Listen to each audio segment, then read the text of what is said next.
Chapter 4. Addison's fingers curled tighter around the steering wheel, each knuckle blanching with the grip. The Seattle skyline receded behind them as they drove toward the suburbs where Emily Torres's parents lived. The morning traffic had died down some, making the trip a bit less stressful. With every mile that passed, her stomach tightened further, a knot of anxiety and determination.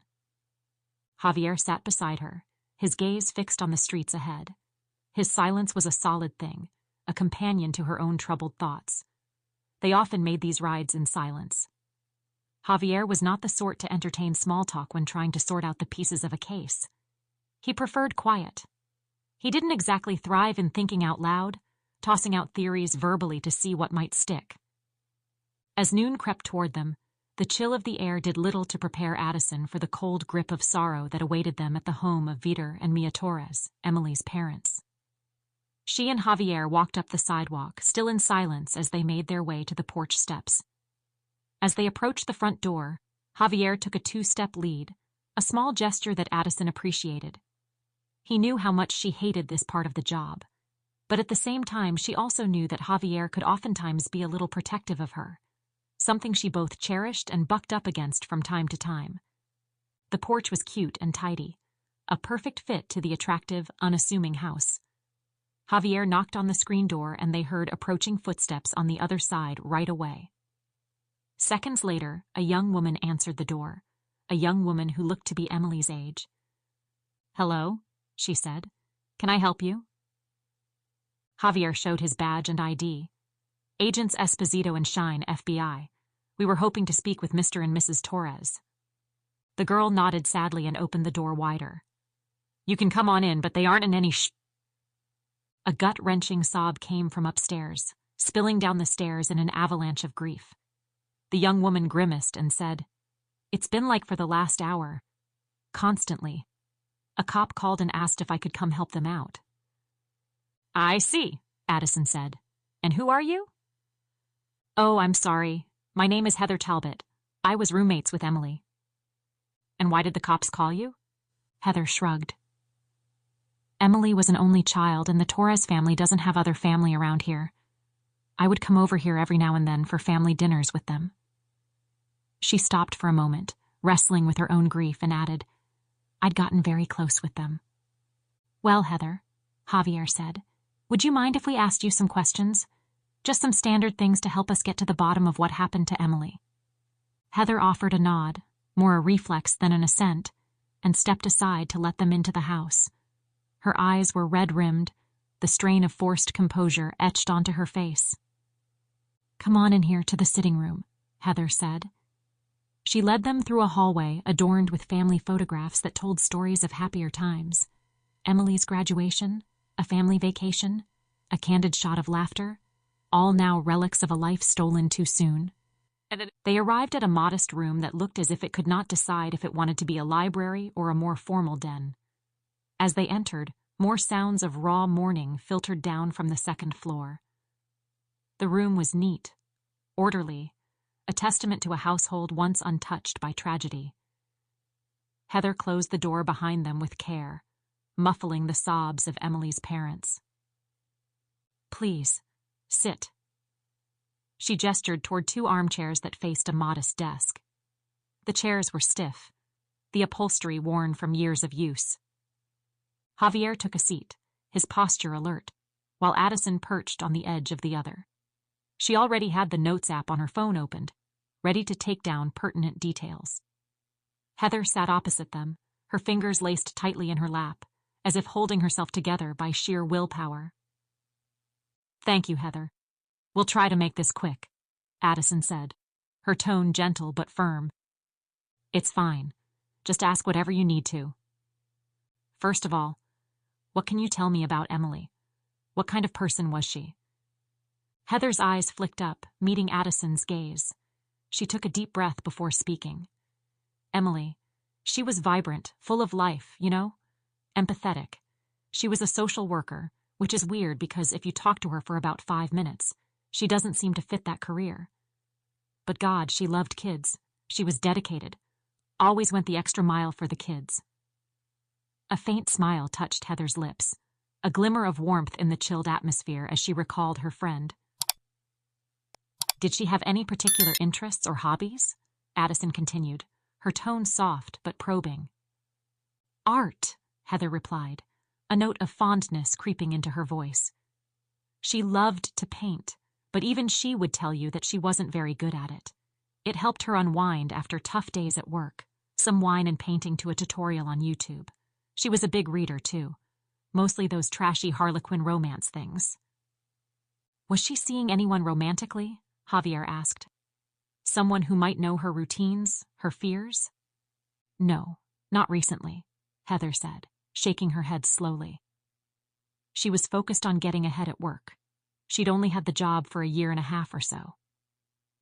Addison knew what she wanted to ask next, but it might come off as odd. She kept seeing that maze, picturing it in the dark. She saw Emily's wide, dead eyes, terrified. This may seem like an odd question, she said, but do you know if Emily had any particular aversions or phobias?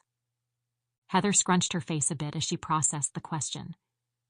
Addison had been right, apparently. It was the last question the woman had been expecting. Actually, yes. Heather's voice dropped to almost a whisper, as if the words themselves were difficult to release.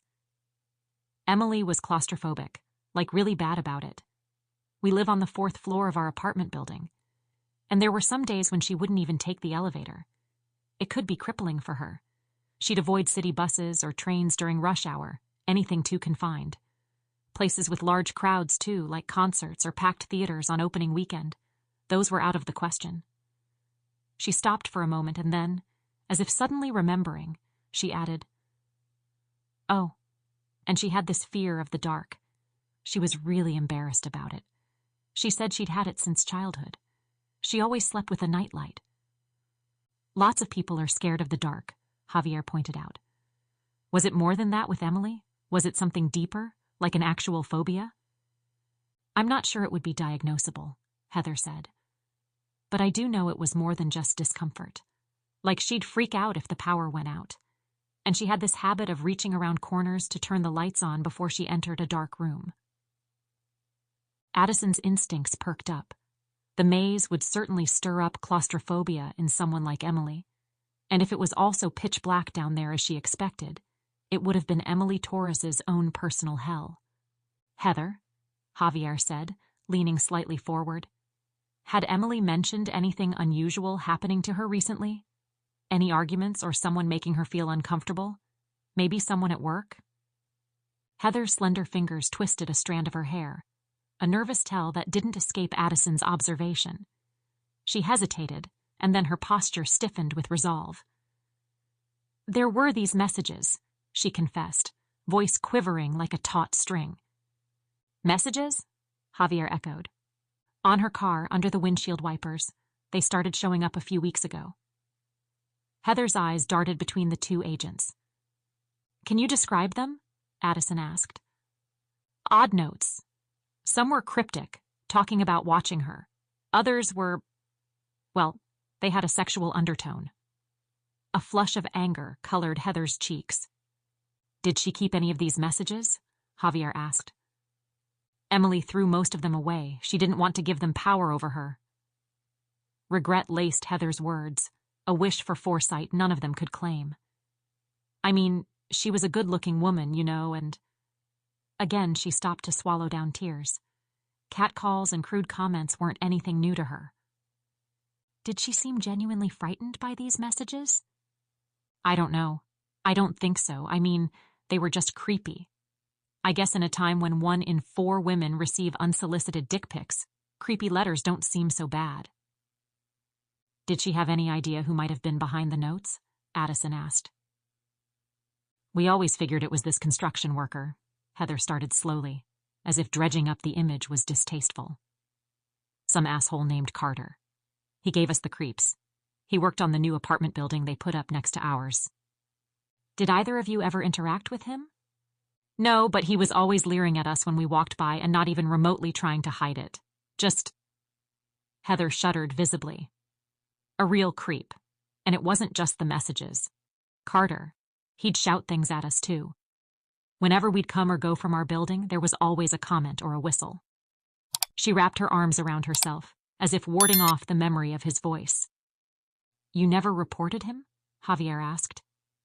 No, we thought about it, talked about it a bit, but we dropped it after the notes stopped showing up.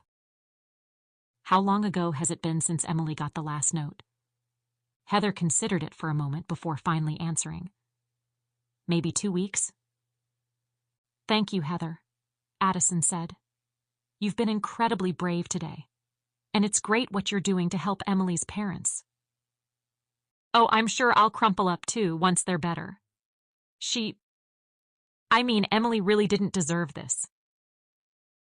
Addison nodded, wondering just how much the girl knew. Did she know about the maze? She doubted it, but the information would find its way to her soon enough. Heather, Javier said, would you happen to know the name of the construction company this Carter fellow worked for? After a bit of thought, she shook her head. No, sorry. I think it starts with a B, but that's all I can remember. Do you think you could get us the contact information for your apartment's management? Javier asked. Sure. I've got it saved in my contacts. Heather fumbled with her phone for a moment before the screen lit up with the details they needed. She handed it over to Addison, who typed it down into her own phone. Thank you, Heather. Addison reached into her bag and pulled out a business card, handing it over gently. I'd appreciate it if you would give this to Mr. and Mrs. Torres when you can. Tell them to reach out if they have any relevant information. I will, Heather promised, clutching the card tightly. Addison and Javier made their way out of the subdued house, Heather serving as their silent escort. She waved goodbye to them as they stepped into the fresh air that did little to cleanse the heaviness from Addison's heart. As they walked toward their car, Addison retrieved her phone and dialed the number Heather had provided. Imogen Properties Management Office, this is Lisa speaking, came the reply after 2 rings. Hello, Lisa. This is Special Agent Addison Shine with the FBI. I need some information about the construction company responsible for the recent work on your property, Addison said, her voice steady despite the churning of her thoughts. Of course. Would that be for the new building or the asphalt company? The new building. Certainly, let me pull up those records. The sound of keystrokes punctuated the brief silence on the line as Addison and Javier reached their car. Okay, that was Breezeway Construction. Would you like their contact information? Yes, please. She waved at Javier and pointed to her phone, then to him. A mime act of communicating, get your phone ready.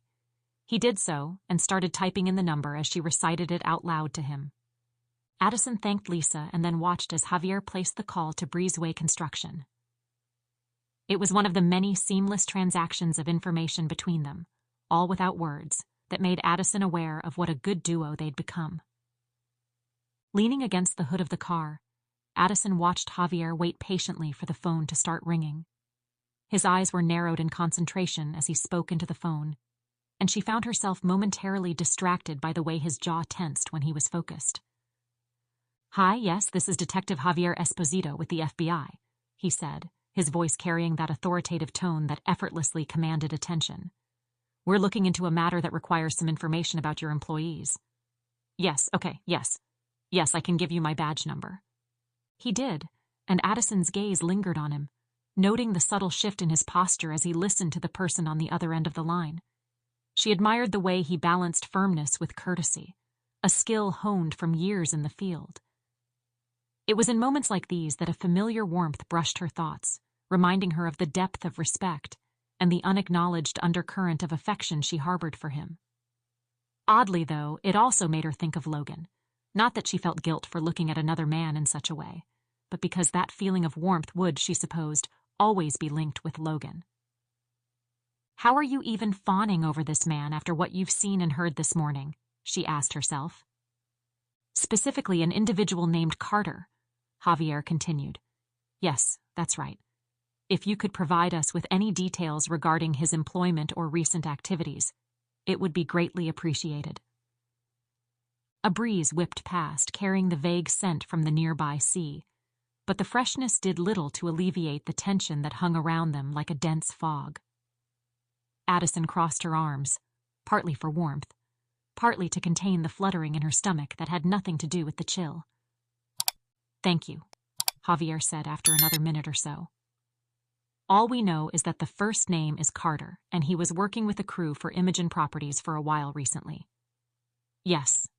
Okay. Yes. Carter Mills. Perfect. And can you tell me where he is right now, where he might be assigned?" A few seconds passed before he nodded enthusiastically. This time it was his turn to do a mime act. He gave Addison a thumbs up and pointed to the car. It said, "She knew. Got it. Get your ass in the car." Addison obeyed, sliding in behind the wheel and starting the engine. She wasn't sure where they were headed just yet, as Javier was still on the phone, but she felt the unmistakable sensation of a case beginning to truly take off, leading them into a potentially dark and dangerous unknown.